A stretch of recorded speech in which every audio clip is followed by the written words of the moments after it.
But let's now shift our attention to what is unfolding in Sudan, where in the latest, the United Nations Security Council has said that it will meet on the 12th of January for an informal session to address the latest developments in Sudan. The meeting, of course, comes at a time when demonstrations against the military rule have escalated in the African region.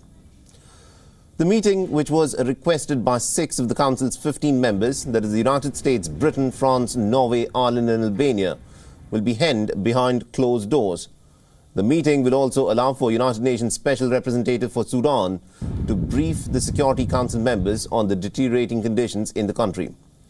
Since Prime Minister Abdullah Hamdok's resignation, meanwhile, the announcement of the UNSC comes after the Sudanese capital of Khartoum witnessed a fresh wave of violence on Thursday, in which security forces killed at least 3 protesters during the latest anti-coup protests, according to reports. The Sudanese forces shot dead at least about 3 protesters as thousands of people took to the streets of Khartoum and other cities to denounce the military rule.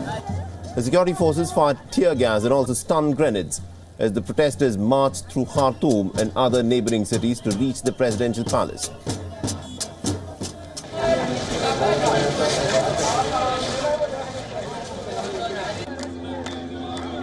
طلعت لتحقيق التحول الديمقراطي الحقيقي يعني صراحة الثورة السودانية ما أكملت للأهداف اللي هي مرقوا بها 2018.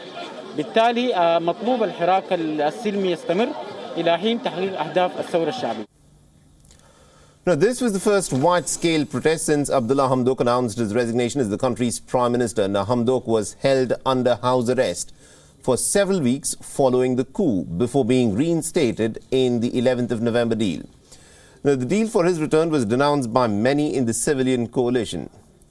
The rallies were, of course, the latest in a series of mass demonstrations since Sudan's armed forces, led by General Abdel Fattah al-Burhan, staged a power grab on the 25th of October last year. The military coup, which has been internationally condemned, has triggered widespread protests in Sudan. At least about 60 people have been killed in military crackdowns since then. The military coup has also derailed Sudan's gradual transition towards full democracy that started after the April ouster of the long-time autocratic ruler Omar al-Bashir back in 2019. So here are some of the crucial questions. Firstly, what are the protesters demanding? Well, to start with, they want an immediate end to the ongoing military rule and they want the establishment of a civilian-led government in Khartoum.